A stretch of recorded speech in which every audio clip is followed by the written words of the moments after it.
Sustainability in Asia Pacific Conference.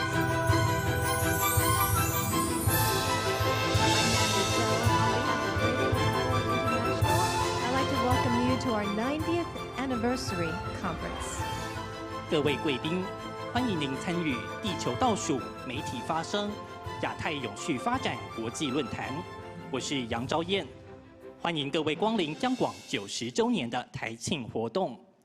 RTI is one of the world's oldest radio stations, and it has played a key role in the history of the international community. Today, it broadcasts a variety of programs about Taiwan to the world in 14 languages. RTI has also been honored in Taiwan and around the world for its excellent programs. 中央广播电台是全球历史最悠久的电台之一。今天，中央广播电台每天以14种语言对全球及中国大陆传播。制播的节目和新闻屡屡获得国内外大奖的肯定。Today, we are here to discuss how we can bring our media programs to a higher level. In 2015, at a United Nations summit, nations came together to set 17 goals to transform our world. 今天我们在这里能够让全球关注亚太永续发展议题的媒体及地球公民，都能聚焦台湾在永续议题上的努力，并就媒体的社会责任进行交流、分享经验，并提供宝贵的建言。2015年，联合国在大会中设定了17项的永续发展目标。On our 90th anniversary, RTI is proud to come together with the United Kingdom's Association for International Broadcasting, the AIB, to discuss how we can achieve these goals in the Asia-Pacific region. 今天在央广90周年台庆论坛上，央广很荣幸能够跟英国的 AIB， 也就是国际广播协会携手合作，探讨我们如何帮助亚太地区完成这些目标。The AIB is a global alliance that supports international broadcasters around the world. The AIB members reach 1 billion people each week. AIB 国际广播协会是一个全球媒体所加入的协会，协会会员每个星期可以触及全球超过10亿的人口。As one of the world's most influential platforms, the media has a unique opportunity to lead the world in sustainability. Today, we have gathered leaders, politicians, experts, journalists, and activists to discuss how we can achieve the world's sustainable development goals together. We hope to find ways to start with ourselves and then bring this conversation to our programs to spur the public to do the same. 媒体是全球最具影响力的平台之一，掌握着带领全球迈向永续的机会。今天现场齐聚各界的领袖、政坛精英、媒体工作者、专家和活动人士，让我们一同讨论究竟该怎么携手达成永续发展目标。我们期盼能够从我们自己开始，找到方法，在我们的节目中纳入永续议题的对话。并鼓励民众一起展开对话。This global conference is being broadcast live on CTS and Zonghua Telecom MOD. As a courtesy to all participants, we ask you to make sure the sound is turned off on your cell phone and also to refrain from flash photography. 今天的论坛将在华视教育频道以及中华电信 MOD 直播。在这边提醒各位，请尊重身旁的朋友，麻烦将手机调成静音，并请勿使用闪光灯。Today, in our upcoming sessions, we will hear from leaders in sustainability in the Asia Pacific. They will share how they are making a difference in issues such as climate change, poverty reduction, gender equality, the environment, education, health, diversity, and families. 今天接下来的场次，关注亚太地区永续议题的领袖将一一上台，他们将与我们分享自己如何在气候变迁、减少贫穷问题、性别平等、教育、健康、环保、多元性、还有家庭等等议题上面创造改变。We look forward to learning from the experience of these pioneers and leaders in the region.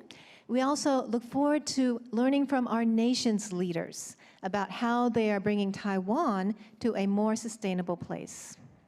我们十分期待听到这些亚太区域的领袖他们的经验。另外，我们也会看到国内的政策决定者还有意见领袖上台，了解他们如何让台湾更能永续发展。The UN Sustainable Development Goals are to enable people to enjoy their full dignity and to enjoy prosperous, fulfilling lives. They are also to protect the environment in which we all live.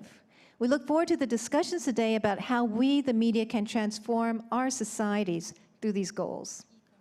联合国的永续发展目标是要让人类生活得更有尊严，更能实现自我。这些目标也是为了保护我们的生活环境。我们期待今天的讨论能够让我们了解媒体如何透过这些目标来改变社会。Taiwan has made great strides in goals such as these. One area is recycling. In 1997, when Taiwan started a new recycling plan, only 5% of trash was recycled. Now 55% of trash is recycled in Taiwan. 其实台湾在永续议题方面已经有长足的发展，特别是资源回收。1997年，台湾展开新的回收计划，当时只有5%的垃圾被回收。时至今日，全台湾已经有55%的垃圾回收再利用。We have many examples like these among us, and we hope that this conference today can inspire all of us to find a way to make tomorrow better than today. 我们期待今天的讨论能够让我们有更美好的明天。We look forward also to hearing from our nation's president in just a few moments. 接下来，我们期待蔡总统会为我们带来什么样子的演讲。She will be speaking about how to make Taiwan more sustainable. 蔡总统将与我们分享如何让台湾更能永续发展。Ladies and gentlemen, the President of Taiwan. 让我们热烈欢迎蔡英文蔡总统莅临。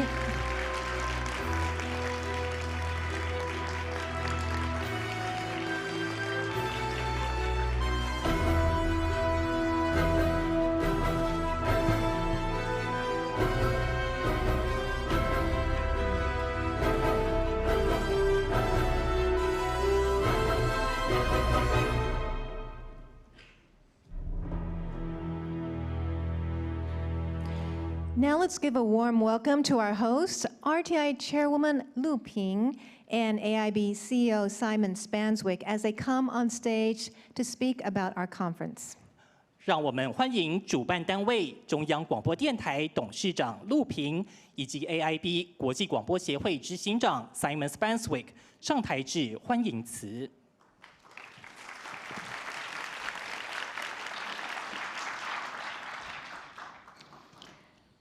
亲爱的蔡总统，各位大使与代表们，各位贵宾、各位朋友，还有媒体朋友，大家好。真是一个奇迹。今天我们在这里，就是以时间的节奏而言，都绝对是一个奇迹。今年2月。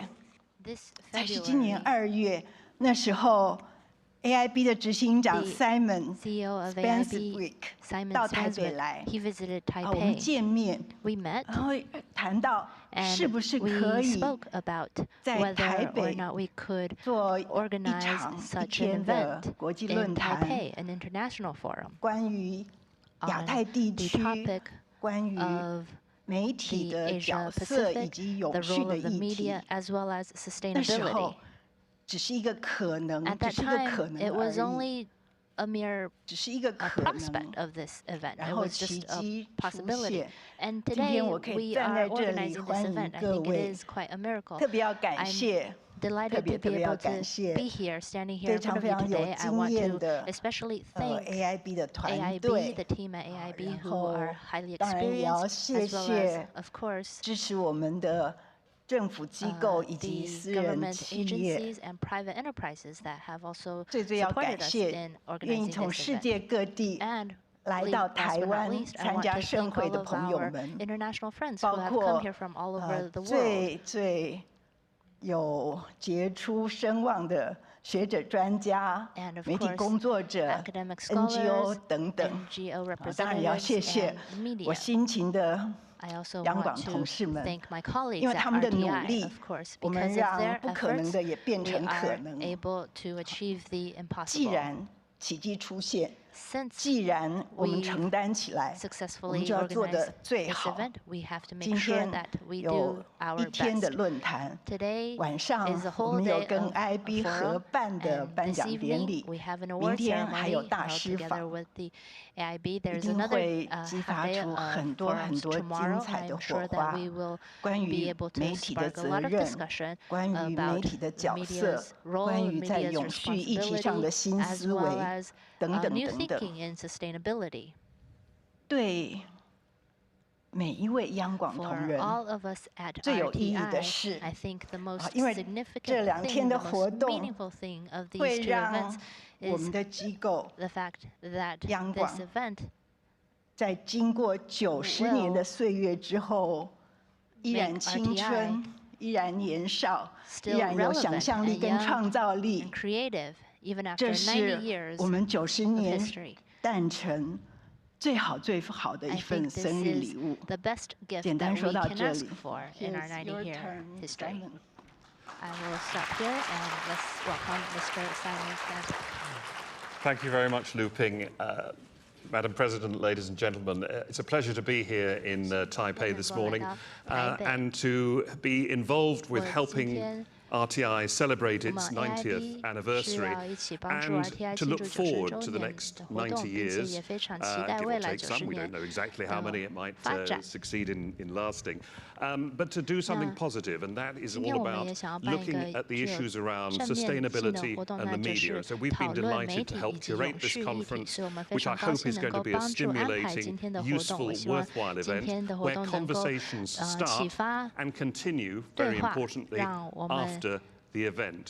So I commend to you all today's sessions. I hope they're going to be extraordinarily useful. And I'd just like to say welcome to Taiwan, even though it's not my home. It's lovely to be here, and thank you for having us.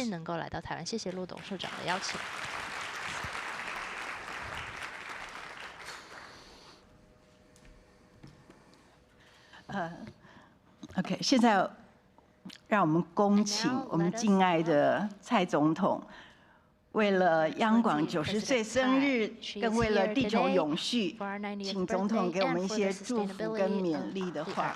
Let's give a warm welcome to President Tsai Ing-wen as she comes to speak to us. 让我们欢迎蔡总统上台演讲。我们中央广播电台陆平董事长。我们邵立忠总台长，还有我们国际广播协会执行长 Mr. Simon Spanswick， 还有各位使节代表、各位与谈人，我们现场所有的先进贵宾、媒体朋友，大家好。今天是中央广播电台创台90周年，央广是特别以永续为主轴，跟国际广播协会一起办理亚太永续发展的国际论坛。那么在这里，我要祝福央广持续进步发展，也欢迎所有远道而来的贵宾共襄盛举。那么这次也是国际广播协会第1次来台湾举办年会，我要特别谢谢国际广播协会，因为你们坚持媒体人追求自由、平等跟真理的精神，长期以来大力支持台湾，让央广可以透过更多的国际合作，把台湾的声音持续的放送出去。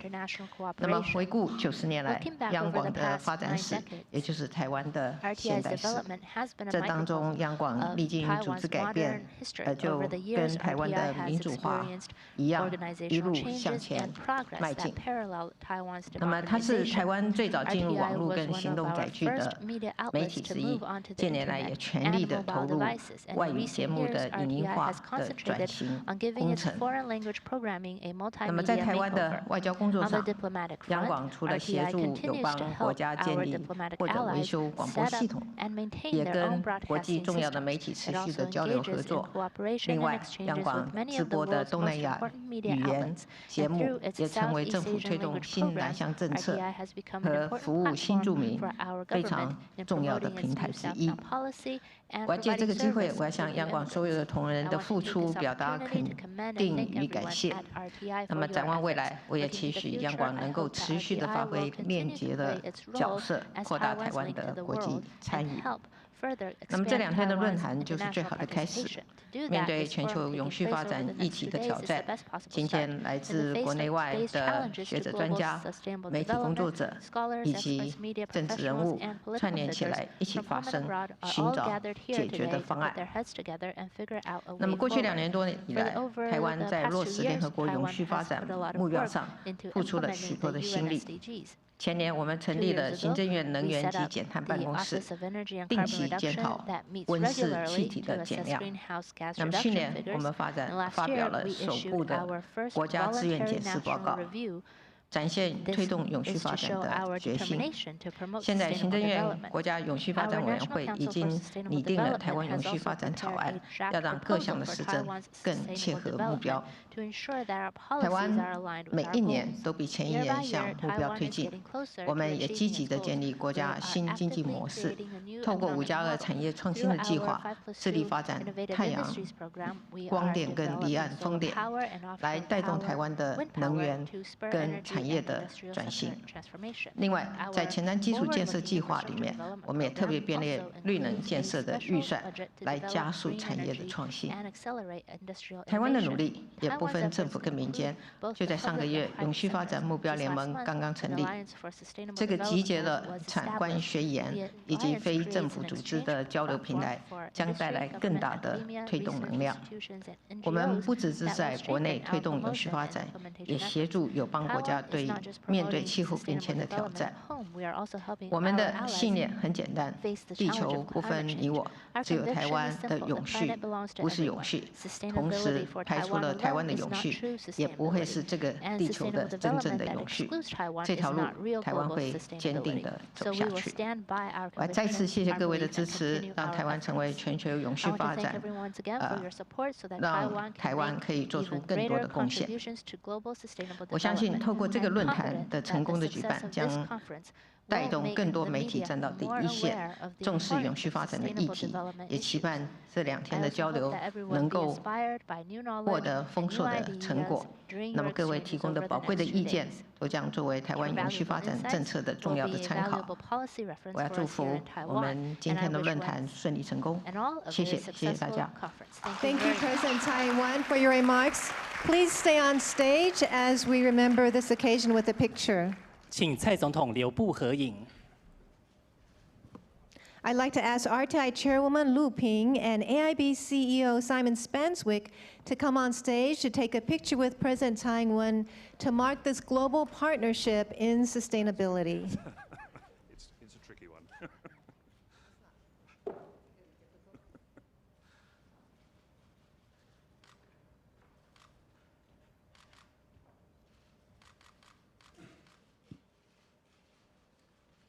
Thank you very much. Thank you very much. Thank you, President Tsai Ing-wen. The president has a very busy schedule now and needs to leave to attend to other public affairs.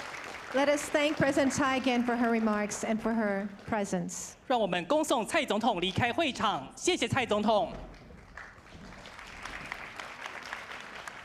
Now, AIB CEO Simon Spanswick will tell us about the goals of our conference today. 接下来，论坛共同主办人、国际广播协会执行长 Simon Spanswick 将与我们分享办理论坛的目的以及期望。